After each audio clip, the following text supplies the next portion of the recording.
porque finalmente como feministas claro, trabajamos por y para las mujeres.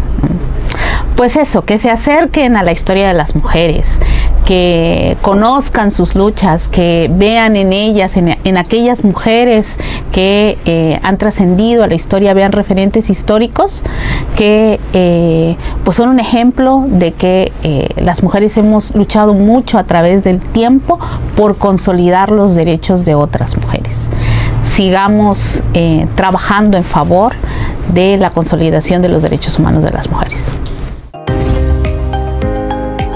Cada programa de Universo Violeta creo que nos vaya construyendo algo distinto en nuestra esencia. Existimos las mujeres en Chiapas que estamos haciendo programas de mujeres, en fin. Muchísimas éticas, ¿no? Pero bueno. Yo creo que más que nosotras dos, ¿eh? Porque no saben realmente. Tener estos espacios que sí, creo que podemos compartir con otras personas en ese espacio Universo Violeta. ¿En dónde? En el 7.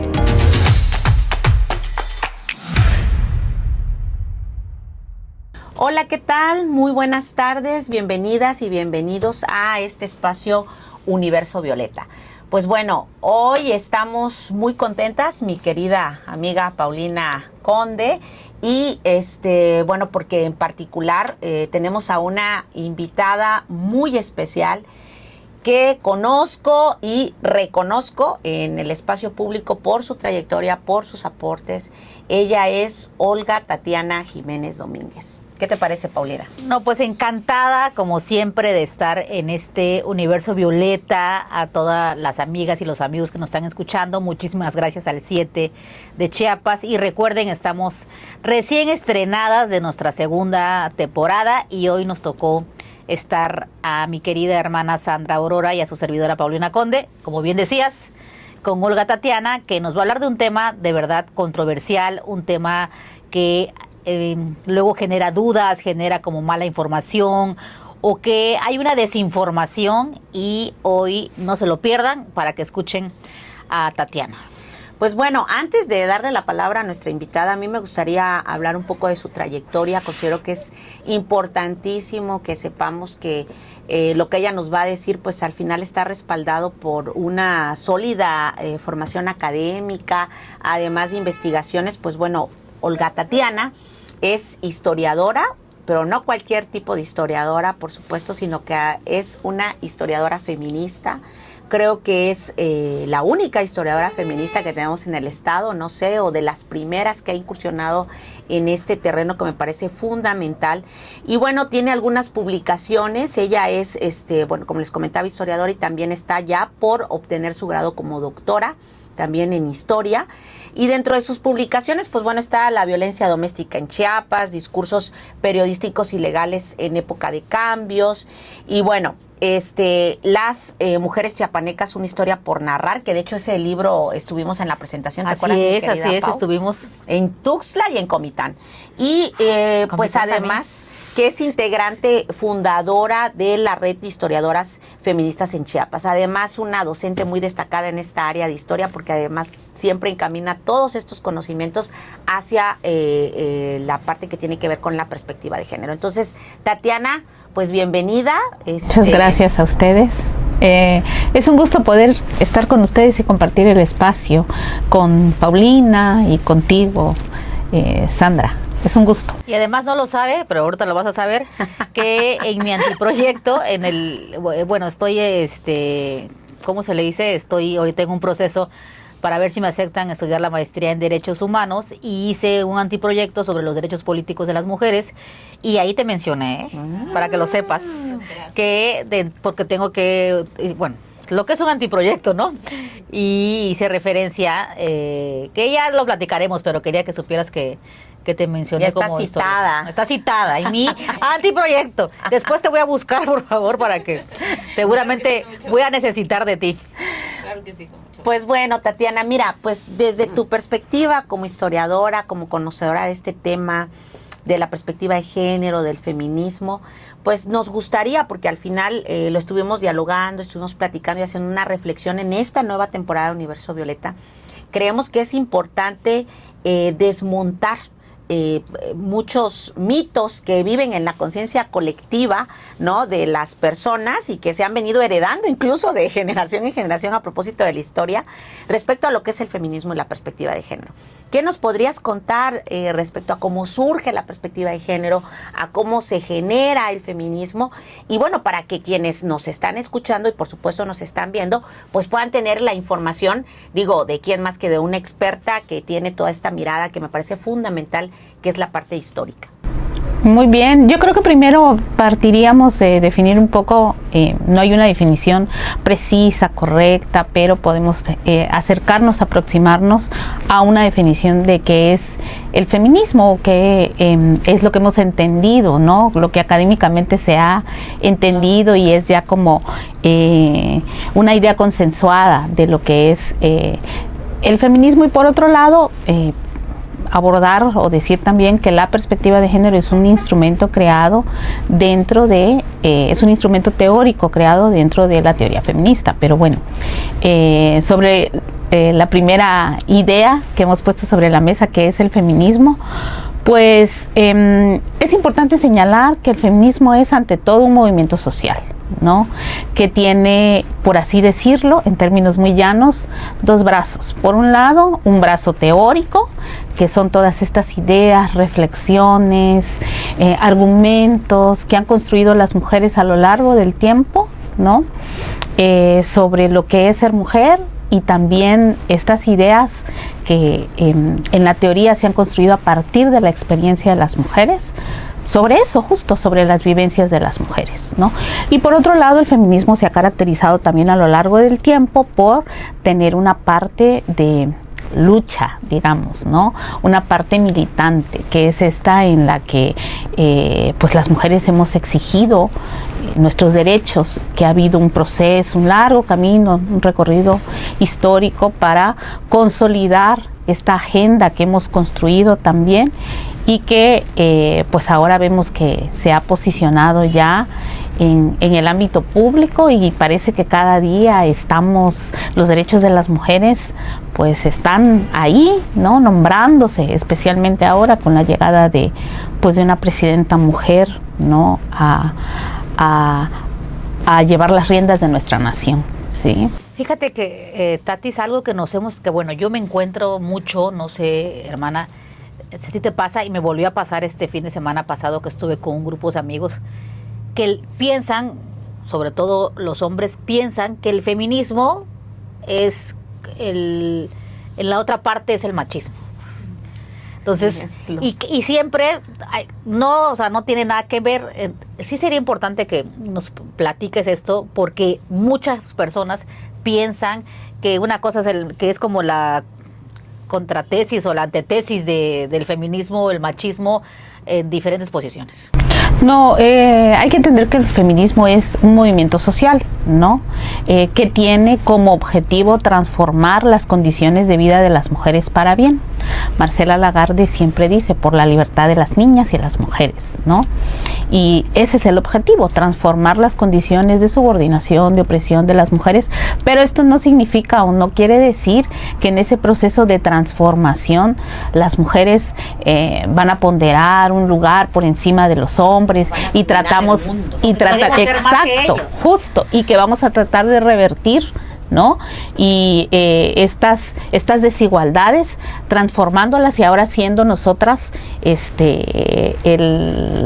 centro de atención, y dominar a los hombres. No, pues el objetivo de el movimiento feminista es crear condiciones para el desarrollo humano de las mujeres, pero eso en condiciones de igualdad, que bueno, también la idea de igualdad ha sido ya desde la academia como muy cuestionada, sobre todo cuando hablamos de que las mujeres somos diversas, pero cuando hablamos de igualdad no hablamos necesariamente teniendo claro que las mujeres somos distintas, somos diversas, pero que estas condiciones de igualdad hablan de igualdad de oportunidades, ¿no?, igualdad de derechos, ¿sí?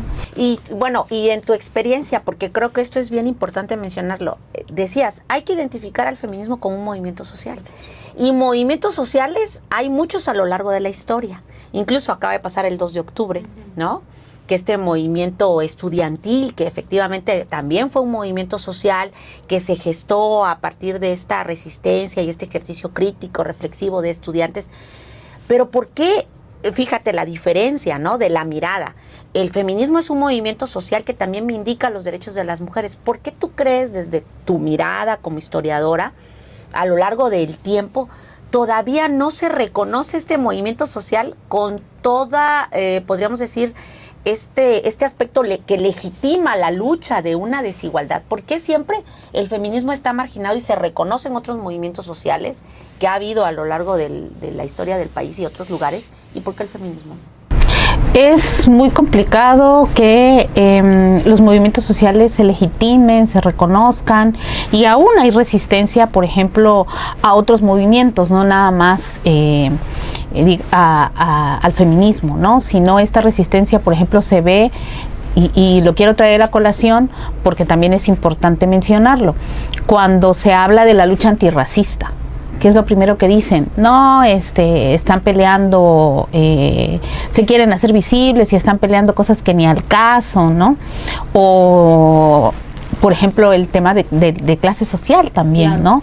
El clasismo. Claro, que todavía permanece presente. Es decir, la resistencia a las transformaciones pues también es histórica y también permanece a nuestros días, pero es verdad que hay una resistencia mayor todavía sobre lo que tenga que ver con el feminismo. Nombrarse feminista, decirse feminista ya es, uy, ya viene la feminazi, sí, ¿no? Sí. O ya viene... Yo he dejado de tener galanes porque soy feminista, déjame decirles. Ya viene la feminazi. No porque yo no quiera, sino porque son gente luego a veces que piensan que ya ser feminista es lo peor de la vida. Y bueno, ¿no? Hay una serie de mitos que se han perpetuado porque, si bien muchos movimientos sociales todavía no son aceptados por el grueso de la población, pues yo creo que el feminismo aún duele todavía mucho más, y obviamente esto tiene que ver con que la consolidación de muchos derechos pues los encontramos ya en la Constitución, jurídicamente hablando, ¿no?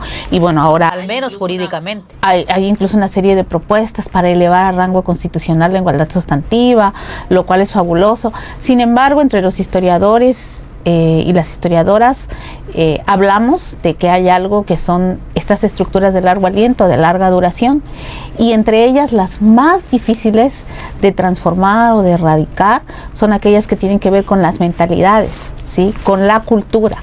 Entonces, pues vivimos dentro de una cultura patriarcal que se perpetúa en la casa, en la escuela, en la iglesia, en diversos espacios, en la calle, ¿no? Y que pues ha desvalorizado siempre el papel de las mujeres, su importancia histórica, su importancia dentro del núcleo familiar, en la sociedad, su papel en las esferas públicas. Por ejemplo, si ustedes entran a TikTok, hay siempre una discusión sobre las mantenidas, ¿no?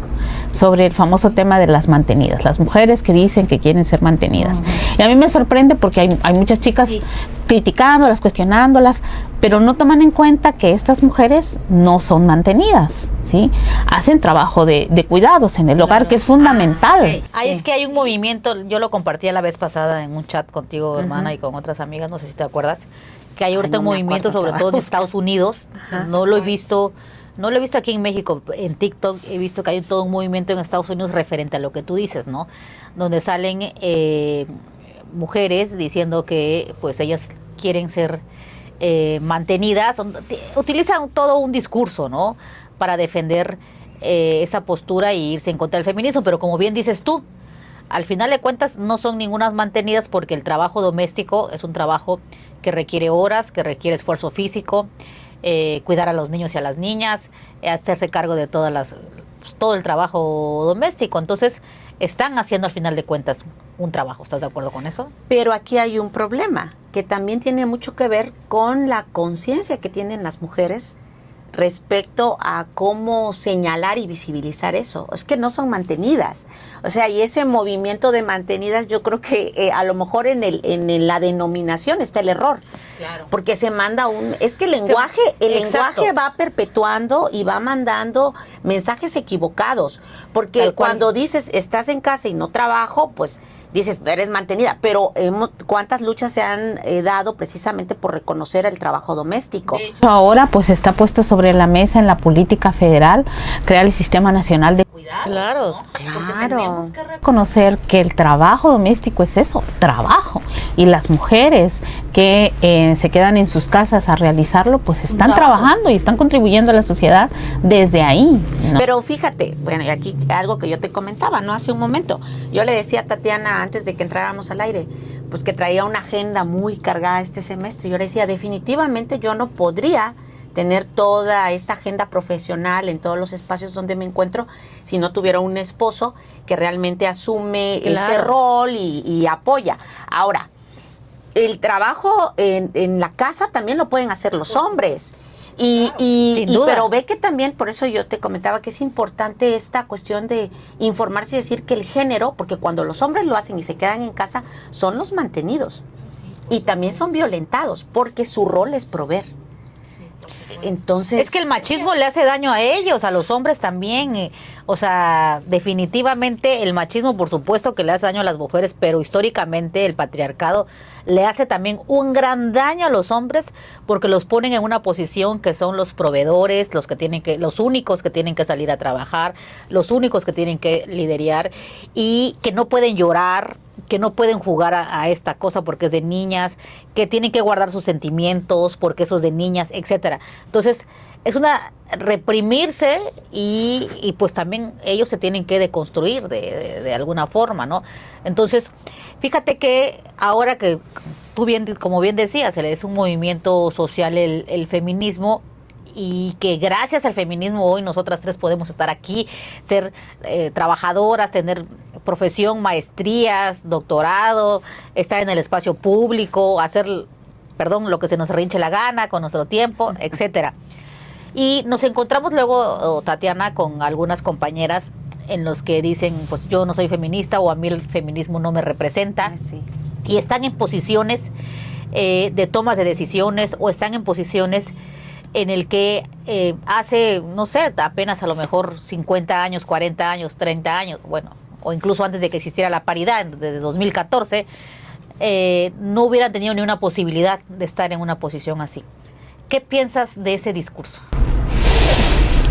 Es complicado porque no es una obligación nombrarse feminista, no, ni asumirse feminista. Sin embargo, sí es una obligación del Estado y ellas como figuras que representan al Estado, entender que las mujeres sí vivimos en condiciones de desigualdad y que ellas pueden ser agentes de cambio, sobre todo si están en una posición legislativa o son parte del Ejecutivo, bueno, de las dependencias del Ejecutivo, etcétera, y que tienen una obligación, no nada más, no moral, sino jurídica, por lograr consolidar que los derechos humanos de las mujeres se lleven a la práctica, las mujeres puedan gozar plenamente de estos derechos, ¿no? Es decir, yo estoy desde una posición personal en todo mi derecho a decir, no soy feminista, el movimiento feminista no me interpela, pero como funcionaria pública sí tengo una obligación, ¿no? Si estoy ocupando una curul, si estoy ocupando un espacio en alguna dependencia, de actuar con perspectiva de género, que es lo que tú mencionas. Sin duda alguna, Exacto. Pero creo que también esto, no solamente es decir tengo una obligación, también creo que iría un poquito más allá. Yo sí les pediría algo más, que sería reconocer que si ocupan ese espacio es por la lucha de las mujeres. O sea, el tema es que no lo reconocen, ni siquiera conocen la historia. Bueno, por eso es tan importante eso. Es que yo siempre lo digo en todos los espacios a los que voy, a los que he ido. El problema de que ahora, en general, la sociedad pues sea una sociedad despolitizada, poco exigente, pues tiene que ver con el desconocimiento de la historia. Y esto también, obviamente, tiene que ver con que muchas mujeres rechacen el feminismo. ¿Por qué? Porque pues no conocen los antecedentes de cómo logramos consolidar nuestro derecho a la educación, nuestro derecho al sufragio, nuestro derecho al trabajo, ¿no?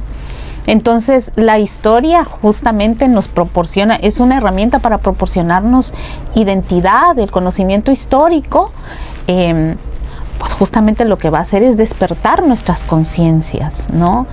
No les podemos exigir a las mujeres que se nombren feministas, No, si ocupan una curul, si ocupan una secretaría, pero sí, como bien señala Sandra, que reconozcan que están ahí gracias a la lucha de las mujeres y que también reconozcan la obligación que tienen de actuar con perspectiva de género, independientemente de cuál sea su posicionamiento personal ante la... Es que esa es la clave. Esa es la clave, Tatiana. O sea, definitivamente, y estoy de acuerdo contigo, no tienen la obligación ni a fuerzas tienen que declarar feminista, por supuesto que no. Pero también opino igual que Sandra, sí tienen que reconocer cuál es la historia. Pero además, sí o sí, tienen la obligación de actuar con perspectiva de género. Sin embargo, como muchas personas lo ligan en una cuestión de, no, es que esto es del feminismo, y que además la perspectiva de género, aunque hoy ya esté en leyes y conozcamos y demás, mucha gente ni siquiera sabe el concepto de perspectiva de género. Ahí se tendrían que crear, yo creo, los instrumentos normativos necesarios para que sea una obligatoriedad para quien asume un cargo o una posición política o una posición como funcionario público, de que se capacite. Bueno, de hecho existe, claro, sí. pero debería de ser fundamental incluso previo a la contratación, ¿no? Que tenga este conocimiento en la perspectiva de género y cómo la va a aplicar en su labor cotidiana, ¿no? Pero fíjate que, bueno, aquí hay una cuestión que me parece interesante destacar, incluso de la misma trayectoria de Tatiana y la importancia de las investigaciones y de lo que aporta la historia. Porque estamos hablando, y a lo mejor muchas y muchos nos escuchan, y ahorita me puse a pensar en eso, ¿no? De decir, bueno, en la historia, pero voy a los libros de historia y no encuentro mujeres científicas, claro, ¿no? Voy a los libros de historia y no encuentro a mujeres en la política, porque también la historia va generando esto que es la memoria colectiva, que además va nos va haciendo, como tú decías, muy conscientes de nuestros derechos, de lo que ha habido antes, ¿no? Esta postura en la participación política y en las transformaciones sociales.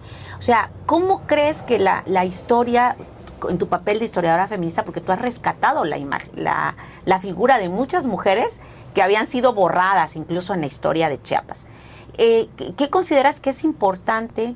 Que las acciones que a lo mejor como política pública se deberían de emprender para que esto que incluso el mismo ejercicio del poder y el mismo patriarcado ha trabajado, que es borrarnos de la historia, porque al final es eso, ¿sí? ¿Cómo podría la historia jugar un papel fundamental en la transformación de las relaciones sociales actualmente? Y cómo también pudieran ustedes sumar a este proceso que tiene que ver con recuperar a esas mujeres que definitivamente siempre han estado presentes, pero han sido borradas. Sí, pues es que justo esa es la tarea de escribir historia desde una perspectiva feminista, ¿no? Gerda Lerner, que es la historiadora que desarrolla la categoría de patriarcado, ¿sí? Sí. Ella tenía una frase que a mí me gusta mucho sobre la historia. La historia es... esperen, no me acuerdo literal, pero bueno... Estamos hablando del feminismo mientras Tatiana busca la frase. Lo que quería decir tal cual, bueno, después la voy a buscar y se los voy a mandar. Lo que quería decir la frase es que ella era una historiadora que fue de las primeras historiadoras en institucionalizar la historia de las mujeres, en crear la primera materia de historia de las mujeres en las universidades, en Estados Unidos, en crear un posgrado, una especialidad sobre el tema, y entonces ella era militante feminista, nada más, no era una académica. Entonces para ella la historia era justo eso, lo que nos iba a dar una conciencia de lo que era ser una mujer que ha resistido a lo largo del tiempo, ¿no? Entonces para ella la historia era esa arma fundamental para la transformación social, ¿no? De las mujeres para las mujeres. Y decía, por eso el feminismo de la segunda ola, el feminismo de Estados Unidos en la segunda ola, lo que hacían eran grupos de estudio, ¿no? Desde donde se leía la teoría feminista, pero también desde donde se leía la historia de las mujeres. Y bueno, y ahí pongo una propuesta sobre la mesa para el Congreso que está entrando. Armemos un curso de historia de las mujeres, tal como lo está haciendo ahora nuestra presidenta, que de ahí que sea tan simbólico, tan importante que pues la presidenta ahora en sus mañaneras tiene una sección dedicada a la historia de las mujeres los días jueves, porque es justo eso. ¿De memoria histórica? De historia de las mujeres, porque es justo eso. Tiene una sección de memoria histórica y tiene una el día jueves que es específica. O sea, ayer se estrenó. De las mujeres. El día de ayer se estrenó, lo compartí en mis redes sociales. Que es una forma de visibilizar a las mujeres que han sido borrados de la historia. Y bueno, otro día tendríamos que hablar de las olas del feminismo, porque también es todo un tema. Pero algo que también, perdón, Pau, es que me emociono cuando hablo del tema. Conocemos mucho la historia internacional, digamos, ¿no? La historia universal, y hacemos mucho énfasis en las sufragistas inglesas, las sufragistas estadounidenses. Pero México tiene una tradición de historia feminista, de lucha de mujeres. Claro. Es impresionante, ¿no? Ahí nos vas a escribir a nosotras en algún libro alguna vez, por favor. En algún momento. O sea, lo que sí he investigado, que ha sido de mi interés, es como de las mujeres en la participación política de México, pues. Pero no solamente hubieron mujeres en la participación política, sino en otros ámbitos. Pues.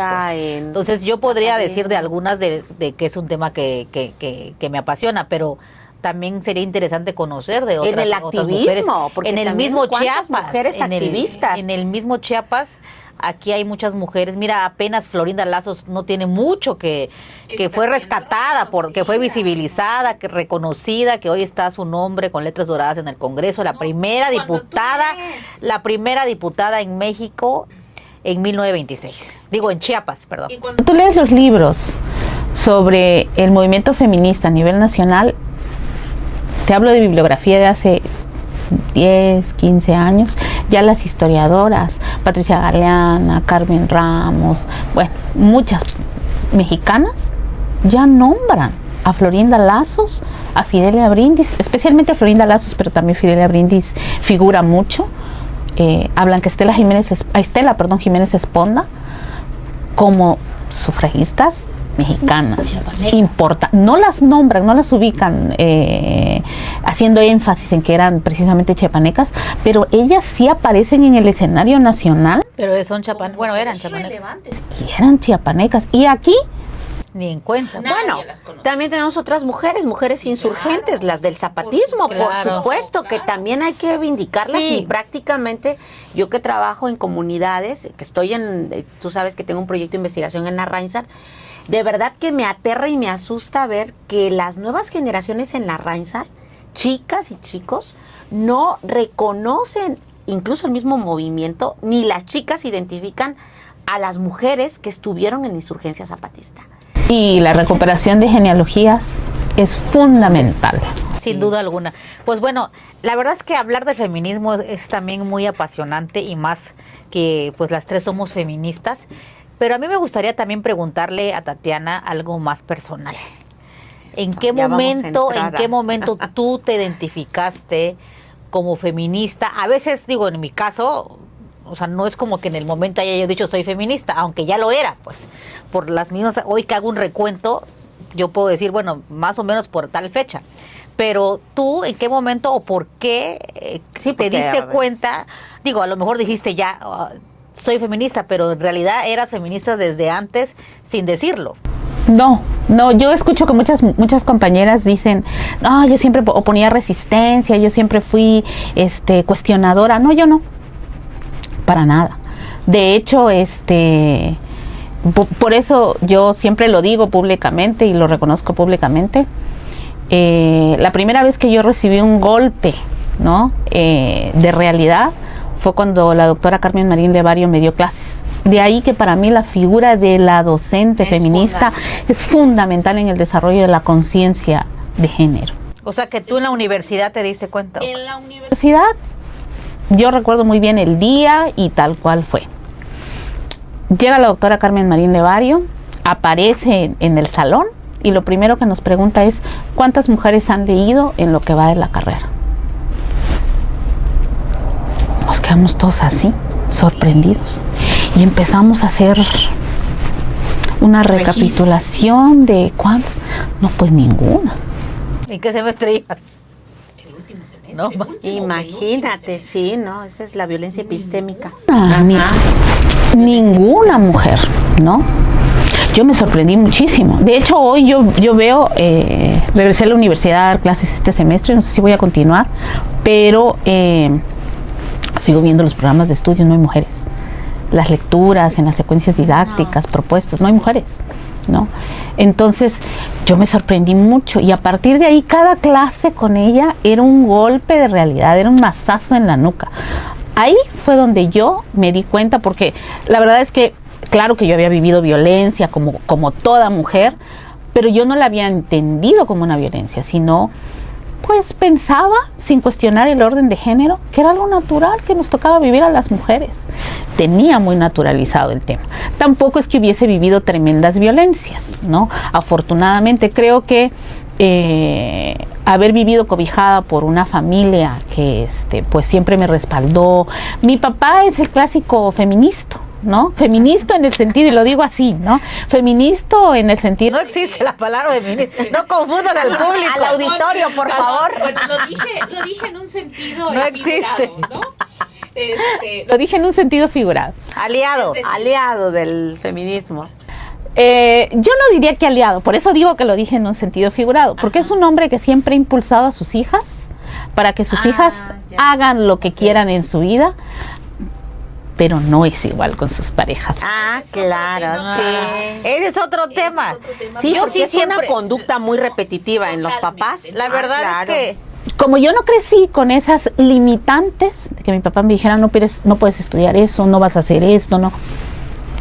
Yo no viví eso que vivieron otras compañeras y yo no puse resistencia porque en mi casa siempre tuve apoyo para hacer lo que yo quisiera hacer, ¿no? Claro que después me fui dando cuenta que sí, por supuesto, Se había vivido violencia. Claro. sí me habían ocurrido ocurrido ciertas cosas que eran parte de estas prácticas de violencia procedentes de la estructura patriarcal, pero yo llegué al feminismo a través de la academia, o sea, a través de la figura de la docente, de la doctora Carmen. mira qué curioso, porque, o sea, ella llega de esa forma, yo llego a través de la política y a través de un partido político, no porque el partido, digo, aparte de que capacitaban mucho, pero independientemente de eso, yo me empiezo a dar cuenta cuando empiezo a tener contacto con muchas mujeres militantes, simpatizantes, dirigentes del partido en su municipio, candidatas, y empiezo a ver la situación que están viviendo en su municipio, en su distrito, con su presidente de partido, etcétera, etcétera. Y ahí es cuando yo empiezo a hacer ese movimiento, de decir, pero no, ¿por qué? Que no? O sea, a cuestionar, digo, siempre fui cuestionadora de toda vida, pero... Sigue siendo cuestionadora. No, y está tampoco, bien, y está tampoco bien, hay que tuve, seguir o sea, cuestionando. también fui una familia en las que la verdad me dejaron hacer de un poco de todo, por decirlo así, pero dentro del partido político es cuando yo me doy cuenta de la situación, además de las mujeres, pues. No sé, hermana, tú cómo te... No, pero bueno, es que a mí te digo, cada una arriba al feminismo de una manera distinta. A mí también me tocó por un tema de experiencia laboral, donde también te cuestionas y dices, esto no es justo, no debiera de ser así, aunque todo el mundo te diga que sí debe ser así, hay algo que te mueve, pero bueno, también llegué al activismo. Pero yo quiero rescatar algo que me parece bien importante que dice Tatiana. Nuevamente, el punto de la educación, que es un tema fundamental para transformar. O sea, por eso la transversalización de la perspectiva de género en la educación es obligatoria ya desde hace un rato. Pero el problema, o sea, ahí es donde yo tengo mis reservas a veces cuando algo se norma, cuando algo ya está establecido como una ley, pero la parte que tiene que ver con el cumplimiento y hacer eso operativo, está esa brecha que tú dices, ¿no? Que son como esta parte que señalabas, estas resistencias que permanecen. ¿Por qué? Porque, digo, en la educación considero que es fundamental que las profesoras y los profesores formen con perspectiva de género. Es más, no solamente yo me atrevería a decirlo así, que si hay hombres que forman con perspectiva de género, está bien, pero tendría que ser todo el profesorado. ¿Qué opinas de eso, Tatiana? No, de hecho, la educación es fundamental para la transformación social, ¿no? No es la única condición, porque no es la única condición que debemos incentivar en la vida de las mujeres, ¿no? El Estado todavía tiene muchas deudas con las mujeres en diversos ámbitos, pero la educación es fundamental. Y por supuesto que la perspectiva de género debería de atravesar todo el contexto educativo, desde el currículum hasta la formación y sensibilización de la práctica docente, ¿no? Porque puede estar muy bonito tu programa de estudios, claro, pero si tú no eres sensible al tema. Pues bueno, ese es un tema de verdad que nos gustaría seguir hablando, pero ya aquí nos hicieron señas los de producción que tenemos que irnos. Y ahorita vamos a hacer un examen a ver si aprendieron qué es el feminismo.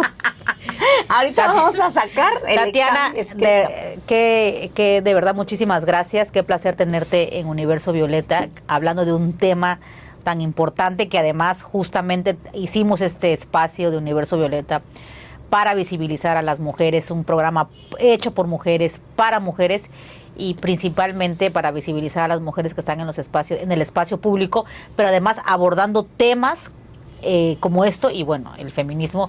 Muchísimas gracias. A ustedes muchas gracias por la invitación. No, es un gusto estar con ustedes. De verdad que, bueno, yo quisiera que tú pues enviaras un mensaje, que nos dijeras algo que crees que es importante para quienes nos escuchan.